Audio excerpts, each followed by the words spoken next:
మీ ఎలాంటి వ్యాపార ప్రకటనలకైనా వెంటనే మా ఛానల్ సంప్రదించండి. నమస్తే. ఈరోజు మన స్టూడియోలో ప్రముఖ ఆధ్యాత్మికవేత్త దైవాజ్ఞ బ్రహ్మశ్రీ వీరాపురం సుబ్రహ్మణ్య స్వామి గారు మనతో ఉన్నారు. సో గురువు గారితో మాట్లాడేద్దాం. నమస్కారం గురుగారు. శుభాశీస్సులండి.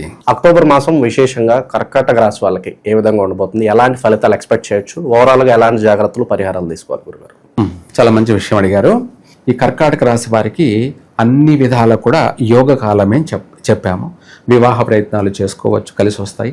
నూతన గృహ ప్రయత్నాలు చేసుకుంటే కూడా వీళ్ళకు లోన్ పుట్టడం కానీ, బ్యాంకు రుణాలు పుట్టడం కానీ, వీళ్ళ దగ్గర ఉన్న కాస్తో కొంత పెట్టేసి ఇల్లు కూడా కొంటారు, జరుగుతుంది. గృహ ప్రవేశాలు కూడా చేస్తారు.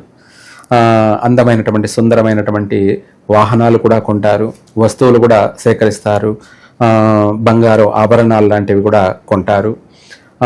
వివాహము, ఇటు సంతాన సౌఖ్యము, అన్ని విధాలు కూడా ఈ రాశి వారికి చక్కగా కలిసి రావడమే కాకుండా ఎక్కువగా ఈ రాశి వాళ్ళు తీర్థయాత్రలు, దైవ దర్శనాలు, బాగా దైవ కార్యక్రమాల్లో పాల్గొనడాలు కానీ, శుభకార్యాలలో అధికంగా పాల్గొనడం కానీ, ఇవన్నీ కూడా ఈ మాసంలో అధికంగా జరుగుతాయి కూడాను.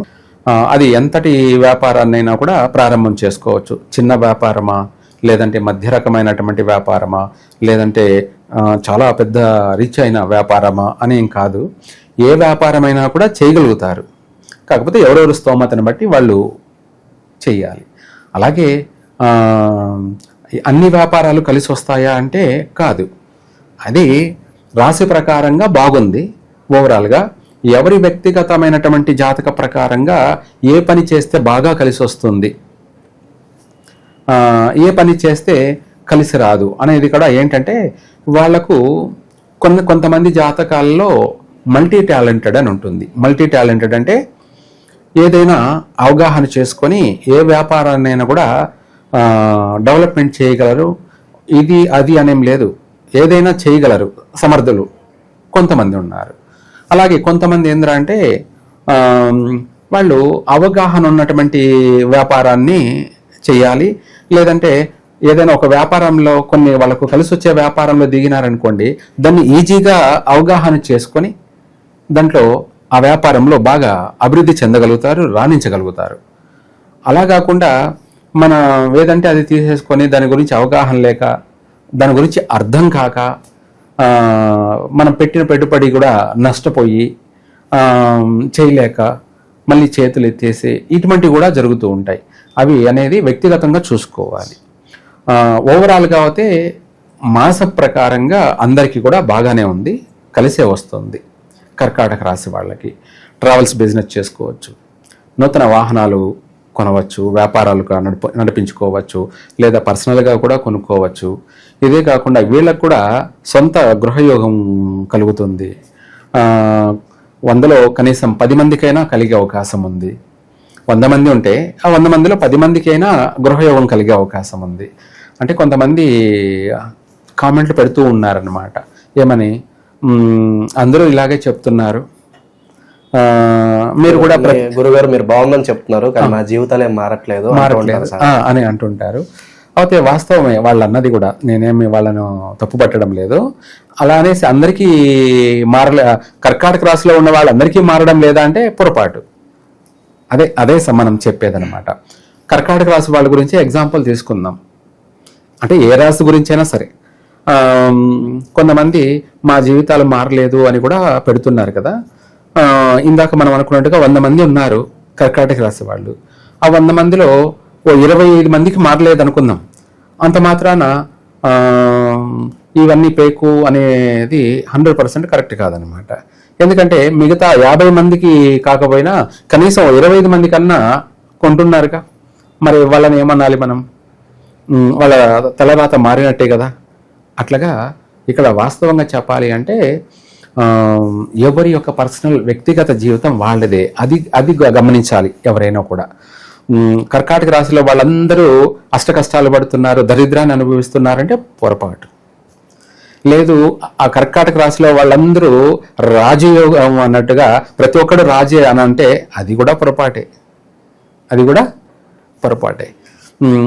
ఎవరికి భగవంతుడు ఎవరికి ఏమి ఇవ్వాలి, ఎంత ఇవ్వాలి, ఎప్పుడు ఇవ్వాలి అన్నది లెక్కలు ఉంటాయి, ప్రతిదానికి కూడా లెక్కలే ఉంటాయి.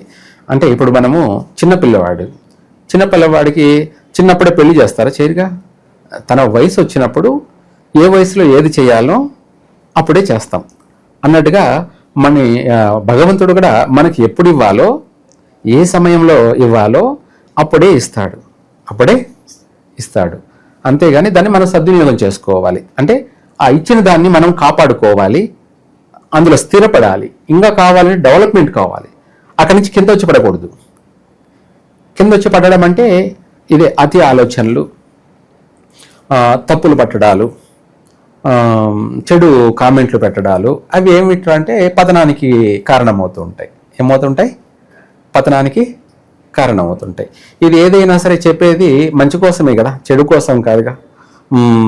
ఇలా చెడిపోండి అని ఎవరు చెప్పరుగా. అందరూ బాగుపడండి అనే మార్గం మాత్రమే సలహా ఇవ్వడం ఉంటుంది. అలాగే ఇక్కడ మనకు ప్రతి దేవాలయంలో ప్రతి పూజారి కూడా సర్వే జన సుఖినో భవంతు అని చెప్పేసి అందరూ బాగుండడానికి భగవంతుడికి ప్రతిరోజు ప్రతినిత్యము అర్చన చేస్తుంటాడు. ఏమని? సర్వే జన సుఖినో భవంతు. ఇది సర్వే జన సుఖినో భవంతు అని కాదు ఆయన చెప్పడం కూడా. ఇంకా సర్వేభ్యో మహాజనేభ్యో నమః. ఏమిటి? సర్వేభ్యో మహాజనేభ్యో నమః, మాతాపితృభ్యాం నమః, సర్వేభ్యో మహాజనేభ్యో నమః. ఇక్కడ తల్లిదండ్రులతో సమానంగాను దైవంతో సమానంగాను ప్రతి ఒక్క వ్యక్తిని కూడా ఇక్కడ ఈ మతము ఈ కులము అనేది ఏమీ లేదు.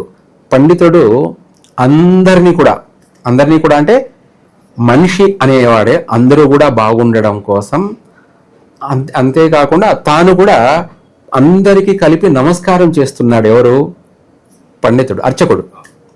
పండితుడు దేవాలయంలో ఓం శ్రీ లక్ష్మీనారాయణాభ్యాం నమః, ఓం ఉమామహేశ్వరాభ్యాం నమః, ఓం వాణి హిరణ్యగర్భాభ్యాం నమః, ఓం చజీ పురందరాభ్యాం నమః, ఓం ఇంద్రాది అష్టదిక్పాలక దేవతాభ్యాం నమః, ఓం అరుంధతీ వశిష్టాభ్యాం నమః, ఓం శ్రీం సీతారామాభ్యాం నమః, ఓం మాతాపితృభ్యాం నమః, ఓం సర్వేభ్యో మహాజనేభ్యో నమః. వాళ్ళందరితో సమానంగా ప్రజలని పూజించాడు. అర్థమైందా మీకు? ఈ ఎవరైతే దైవము అనేటువంటి ఆ దైవాన్ని పూజిస్తూ వాళ్ళతో కూడా సమానంగా ఒక పూజారి అందరినీ పూజించేశాడు. ఇది గమనించాల్సిన విషయం. ఎవరైనా కూడా అటువంటి పూజారిని తిడుతున్నారు, కామెంట్లు పెడుతున్నారు, అందరినీ కూడా అవమానిస్తున్నారు. ఎక్కడ ఉంది మరి పతనం కావమంటే కారా? ఇటువంటివి తను వృత్తి ధర్మం కింద తన వేదంలో ప్రతి దేవాలయంలో, భారతదేశంలోనే ప్రతి దేవాలయంలో మన హిందూ ధర్మం ప్రకారంగా, మన సనాతన ధర్మం ప్రకారంగా అనునిత్యము ఎన్ని దేవాలయాలు అయితే ఉన్నాయో అడుగడుగున అన్ని దేవాలయాల్లో సర్వేభ్యో మహాజనేభ్యో నమః. ఎంత మహా అంటే ఎంతమంది అయితే ఉన్నారో అందరికీ నమస్కారము అని చెప్పేసి ఆ దైవంతో సమానంగా పూజించాడే. అటువంటి పూజారిని వీళ్ళు కామెంట్లు పెడుతున్నారు, బూతులు తిడుతున్నారు, చేస్తున్నారు. మరి అలాంటప్పుడు కష్టపడడం అంటే ఎందుకు కష్టపడరు? ఇక్కడ శాస్త్రయుక్తంగా తల్లిదండ్రిని ముందుగా కనిపించే దేవుళ్ళు, వాళ్ళ తల్లిదండ్రుల్ని పూజించండి. అప్పుడే వాళ్ళకి సంస్కారం కలుగుతుంది. జన్మనిచ్చిన వాళ్ళు ఇల్లే కాబట్టి. మనకు దేవుడు కనిపించడం లేదు అంటే మాకు కనిపిస్తున్నాడు, కనిపించలేదు అనుకున్న వాడికి కనిపించలేదు అనుకుందాం.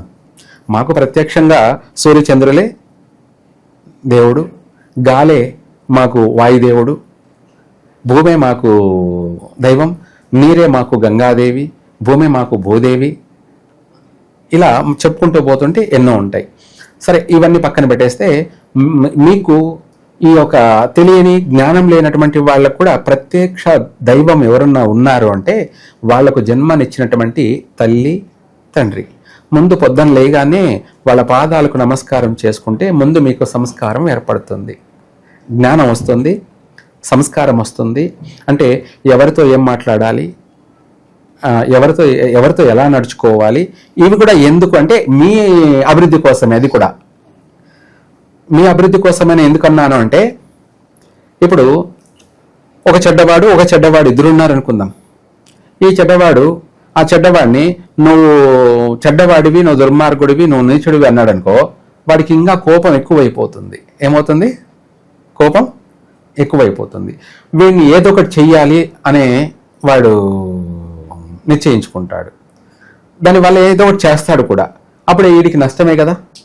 అందుకనేసి నువ్వు చెడ్డవాడివయ్యి ఎదుటి వాడిని కూడా చెడ్డవాడు అని తెలుసు, కానీ వాడిని నువ్వు ప్రేమించావనుకో, ఏమిటి చెడ్డవాడిని కూడా నువ్వు చెడ్డవాడివి అనేదానికి బదులు నువ్వు చాలా మంచివాడివి అన్నాడు అనుకోండి, అప్పుడు వాడు ఏమనుకుంటాడు తెలుసా?